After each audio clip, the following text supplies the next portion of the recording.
I bought the cabin because it was cheap and out of the way. I wasn't looking for peace or a connection with nature. I just needed space. No neighbors, no noise, no one asking questions. I work remote. I don't talk much, and I like it that way. But right behind the cabin, there's a thick patch of forest. Trees so tall they look like a wall blocking the sky. I never walked in there. Didn't care what was past the first row of trunks. I set up a security camera pointing towards the woods after a raccoon knocked over my trash twice in 1 week. It was just a cheap motion-triggered one, something I bought online. I didn't expect it to catch anything interesting, but after a few weeks, I started checking on it every morning, out of habit more than anything else. Then one night, the camera recorded something that didn't sit right with me. A man and a woman walking in the forest. That wouldn't have been weird if it weren't past 2 in the morning. They were holding hands, walking slowly. The woman's head hung to the side like she was sleepwalking, and the man, his face never turned to the camera, not once. What hit me hardest wasn't them. It was what was behind them. Just for a second, by the edge of the tree line, something moved. Tall, still. Then it raised one arm like it was guiding them in. I didn't sleep that night. I told myself it was just people. Maybe a drunken couple or maybe someone from the next road over messing around. But the nearest house is a 15-minute drive through dirt and trees, and no one visits at night, especially not walking. I checked the footage again. The man was wearing something like a coat, long and stiff. The woman was barefoot. She didn't look up once. Her arm looked limp, not dead and not passed out, just like she didn't care where she was going. I rewound it frame by frame, pausing when they reached the trees. That's when I saw the other thing again, just clearer this time. It wasn't a tree. It was too narrow, too smooth. No clothes, no face, just long arms and a tilted posture, like it had been waiting. Its arms bent in a way that didn't look right, pointing to the trees. I paused right there. I stared at one frame for over an hour. The next day, I walked up to the tree line. Not into it, just close enough. I stood there with my hands in my pockets, scanning the bark, the ground. I saw footprints. Barefoot, deep, dragged. No other tracks going out. That night, I set up 2 more cameras. One on the porch, another by a tree 20 feet into the woods. I had to force myself to walk that far. Every step made the silence worse. No birds, no insects, not even wind. I nailed the camera to the tree and backed out without looking around. I stayed up waiting for the alerts. Around 2:14 a.m., the motion alarm buzzed. I opened the feed. The porch camera caught nothing, but the one in the woods had picked something up. A woman standing alone, facing the camera. Same one from before. Eyes open, mouth slightly parted. No expression. She didn't blink. The feed glitched slightly. Then her face was closer. Not walking, just closer. She was 5 feet away from the lens, staring directly into it. I couldn't breathe. The feed cut out. I got up and went to the window.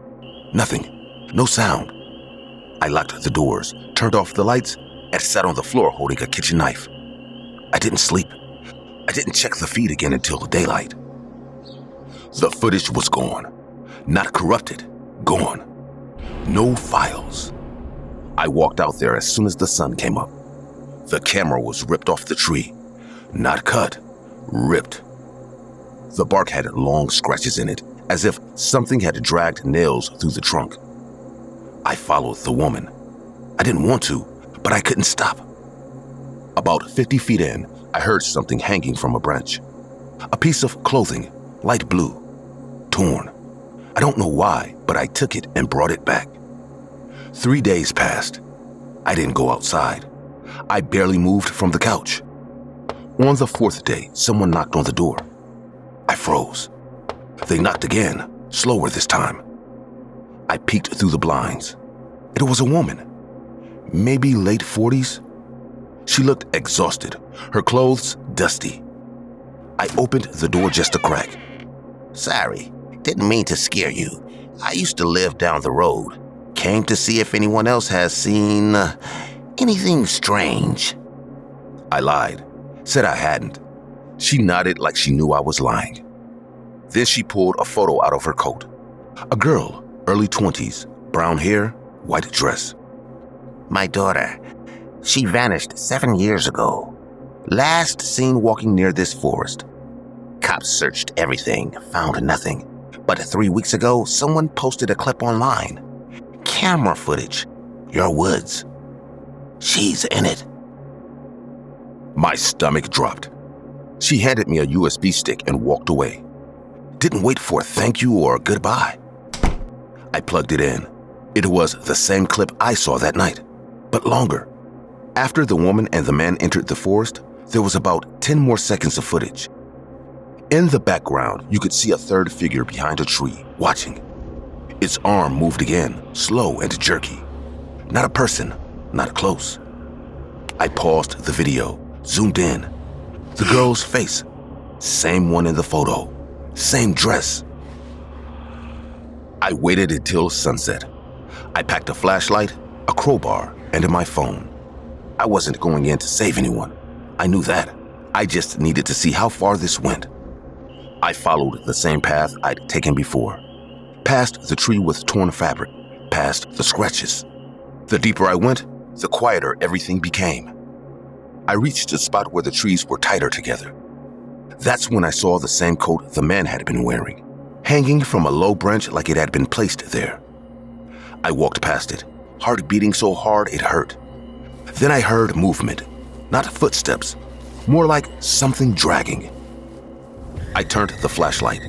Between the trees, there was a shape, not standing, crawling. Long limbs, no face, just skin. It stopped moving when I pointed the light at it.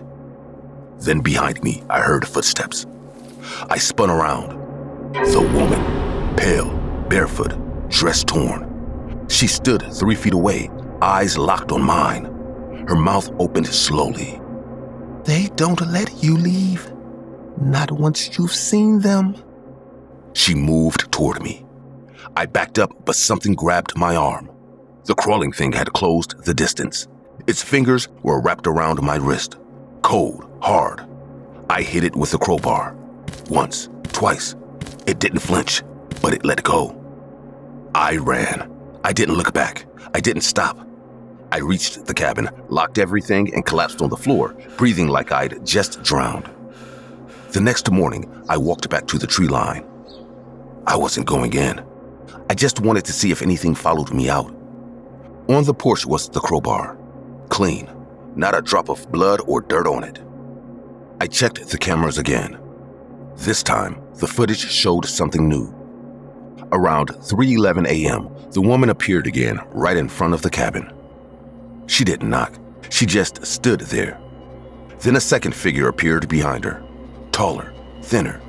It leaned down, almost touching her shoulder. She whispered something. The mic didn't catch it, but the taller figure slowly turned toward the camera, and for a brief second, I could see its face.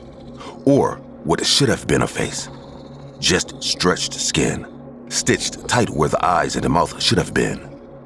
Then the feed was cut off. I packed everything and left the cabin that same day. Didn't sell it, didn't tell anyone. Just drove until I ran out of gas and paid cash for a motel. The video still plays in my head. The look on her face, calm, like she belonged to them now. Like whatever those things are, they don't kill you. They take something worse. 7 years missing. That's what the woman said. I checked online. That girl was officially declared dead 5 years ago. But she's not dead. She's in those woods. And she's not alone.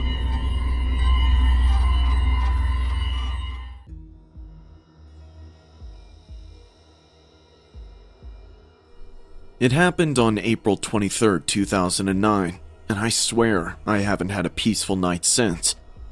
Back then, I was working as a night shift cashier at McDonald's, not by choice.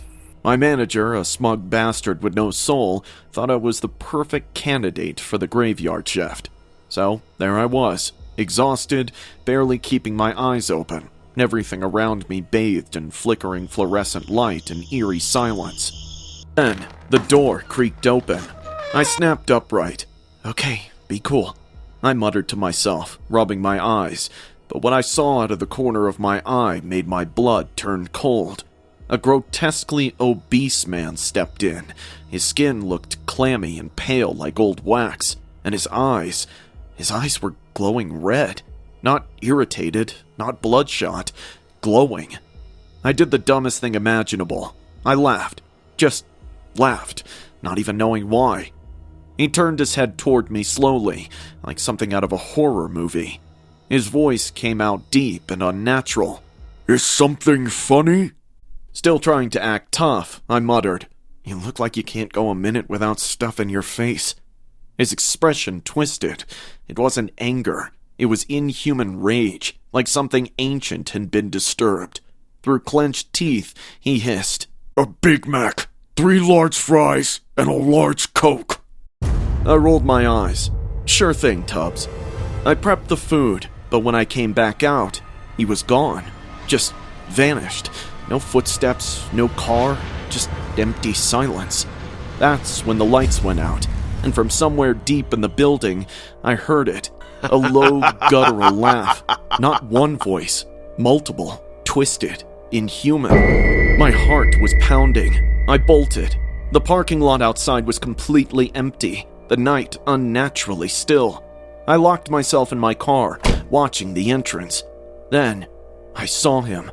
He walked back inside, but never came back out. I didn't wait. I drove home, shaking, and the cold seeping into my bones like rot. I got home late and locked the doors, every bolt, every chain. I stripped off my uniform and threw on pajamas, trying to reclaim some sense of normal. I cooked myself some eggs and sausage, comfort food, and choked it down with trembling hands. Then I went to my room. It was hotter than usual, so I cracked the window open. And that's when I saw him. The man, standing perfectly still outside, staring up at me from the sidewalk, his expression blank, but his eyes still burning red, like he could see straight into my soul. I slammed the window shut and pulled the curtains tight, tried to breathe, tried to forget. Then came the knock. 3 heavy, deliberate knocks, not human. Too deep, too slow. I peeked through the peephole. It was him. This time, his face twisted in pure fury. Open this door before I open it myself! I grabbed my phone and dialed 911, told him everything. They said they were on their way. I ran upstairs. I hid in my closet. Then, the front door shattered like splintered wood in a thunderstorm. Boom! Boom! Boom! His footsteps echoed like an elephant's. I could hear him panting, wet animalistic breaths as he climbed the stairs. Come out, wherever you are! Then, a coat hanger fell off the rod. It clattered. He paused. My heart nearly stopped. But somehow, he didn't find me. And then, sirens. Red and blue lights bathed the windows. Police burst in and dragged him out. But even as they hauled him away, he turned his head back toward the house and smiled. That same dead stare. That same horrible grin.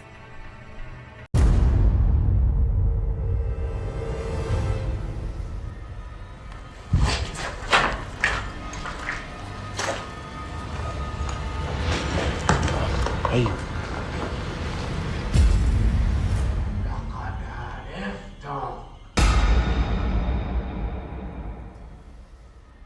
I'm an ordinary photographer, and one day I was assigned to document an abandoned place in Egypt that was rumored to be haunted. I didn't believe in the paranormal, but that day changed my life forever. When I arrived, the place was gloomy, filthy, and crumbling. Everything felt eerie, from the echo of my footsteps to the distant whispers. I started recording, but I couldn't shake the feeling that I was being watched. I tried to ignore it and pressed on until I noticed a figure in the corner of a doorway. It wore a grotesque mask that looked like it was made from something dead, and it spoke in Arabic, warning me that I'd regret being there and urging me to come closer. I asked, "Who are you? What are you?" But then decided to leave and go home. Later, I randomly asked my grandmother about it, and she looked shocked. "Are you sure?" she asked, then sighed and told me a story. She said the creature I saw was called Bugroof, a terrifying Arabic being known for luring in explorers and eating them. She said if I even spoke to it, it would know where to find me. I nearly fainted and had a panic attack. When I admitted that I had spoken to it, she ran to the kitchen and came back with salt, bread, and fire. She burned the bread into the salt and formed it into a stick, telling me to hold it, to protect myself. When I asked where hers was, she told me not to worry. That night I saw the creature at my window, knocking. I threw the stick at it, and it ran away. When I went to check on my grandmother, she was gone. Then I remembered. My grandmother had died the month before. Who was I talking to? Who helped me? Who told me the story? I began asking myself these questions, so I visited a nearby fortune teller. She listened and said, "Let me tell you a story. What you saw wasn't your grandmother. It was a guardian angel and your grandmother's spirit, merging together to protect you, because you have a pure soul. They made you believe she hadn't died, so you couldn't resist their protection." She also told me that Bugroof, the demon, had been exorcised over 700 years ago. What I saw that night wasn't Bugroof, or was it?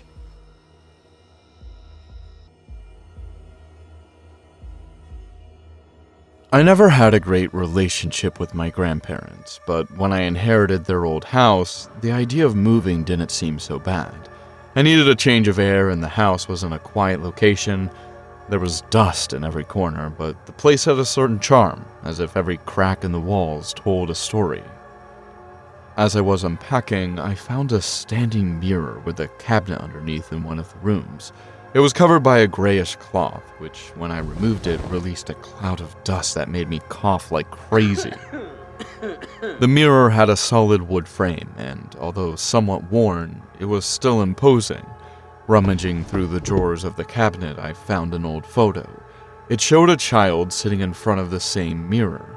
The boy was looking directly into the camera with a neutral expression. I assumed it was my grandfather as a child. I was intrigued that the mirror had lasted so long, but I didn't think much of it. I put the photo away and went on about my business. The first few days in the house were normal. I settled in, organized my things, and enjoyed the quiet. However, I couldn't help but feel that the mirror caught my eye every time I passed that room. It was a strange feeling, but I thought I was simply adjusting to the place. After all, no move is ever easy, especially if I'm moving out on my own. A few days after moving in, I started hearing banging in the house during the night. At first, they were soft, as if something small was moving between the walls. I assumed it was rats or some animals seeking shelter from the cold. It was an old house. I was no longer in the apartment with my parents. Here, there was a lot more maintenance work to do. It didn't bother me too much, but the knocking became more frequent and louder with time. They were especially loud near the mirror room. One night, I decided to investigate. Armed with my cell phone flashlight, I walked down the dark hallway to the room. As I entered, I noticed that everything was silent. A silence I was not used to, as apartments are noisy even in the wee hours of the morning. I looked around with the flashlight, but there was nothing out of the ordinary. Everything was in its place, including the mirror. I went back to my room thinking maybe I was overreacting, but the knocking came again. Now they were so loud they were rattling my walls. I decided to confront whatever was causing the noise. I grabbed my phone, turned on the flashlight, and went back to the mirror room. When I arrived, the scene I saw chilled my blood. In the opposite corner of the room, a middle-aged man was banging his head against the wall. His figure was barely distinguishable in the gloom, illuminated only by the beam of light from my phone. His movements were mechanical, repetitive, as if he were trapped in an endless cycle. For a moment, I doubted if I was even seeing straight. "Are you all right?" It didn't occur to me to say anything else to him. It didn't even occur to me to question the fact that he was in my house or to ask him who he was. The man stopped abruptly. He turned his head towards me, but the rest of his body remained motionless. In that instant, fear paralyzed me. His face was completely disfigured, as if someone had molded it upside down. Before I could react, he ran toward me. I staggered back and slammed my bedroom door shut. My heart was beating so fast that I felt like I was going to explode. I stood there listening, waiting to hear his footsteps approaching, but there was nothing. Everything was silent. I checked under the door, but there was no one on the other side. I didn't sleep that night.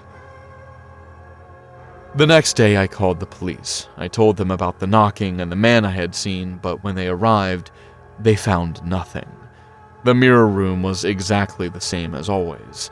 The officers checked the house and told me that it had probably been a vagrant, and to check if I had any loose windows or passageways that someone could enter at night.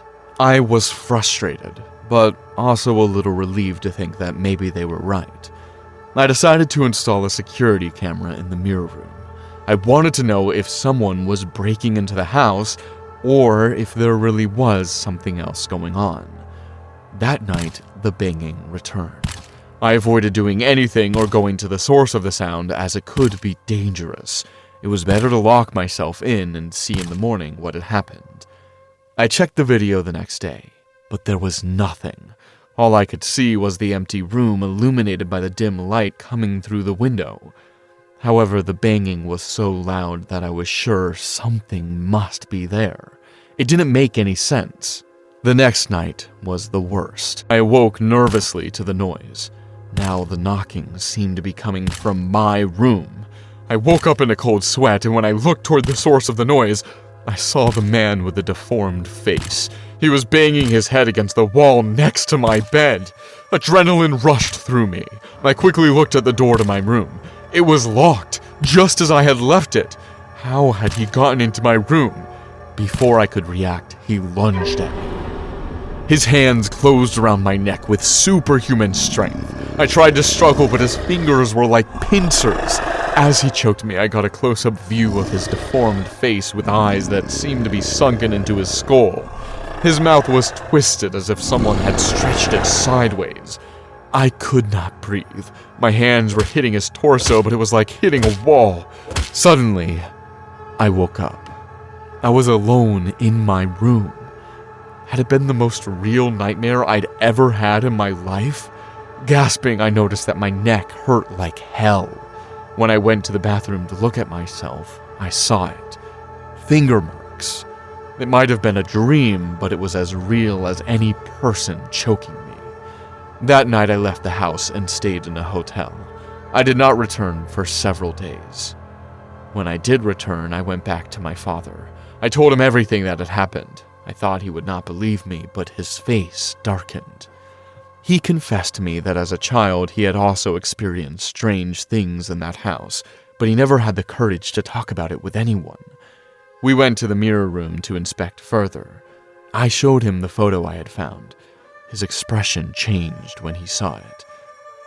"This is not from my childhood. This is not my dad. This photo is recent." He pointed to some marks on the wall that matched the actual wear and tear. That meant it had been taken recently, but with an old camera. We looked at the photo more closely and realized something frightening. The boy's reflection in the mirror didn't match his position. He was looking directly at the camera, but his reflection seemed to be looking at something behind him. We were both terrified, but we understood what to do. We took the mirror outside, assuming that somehow it was the cause of what was happening. Just in case, we set the photo on fire. We didn't want to leave any suspicion or possibility in the air. For the next few nights, my father stayed on a mattress with me sleeping. The knocking came again, but this time it came from outside. The night the mirror was in the doorway of the house, my father and I looked out to see the source of the banging. My dad almost screamed when, from the window, he saw the man I was looking at. The look on my dad's face was one of absolute terror, but at the same time, it was a look of someone who recognized that person. The next day, the mirror was taken away, and I never heard another sound during the night. Confused and looking for an answer, I asked him why he had let me come here if strange things were happening to him. I asked him why he had never told me or my mother anything. Terrified, he only said one sentence that I will never forget for the rest of my life. I don't know how, but I forgot. From the moment I left that house, I just forgot.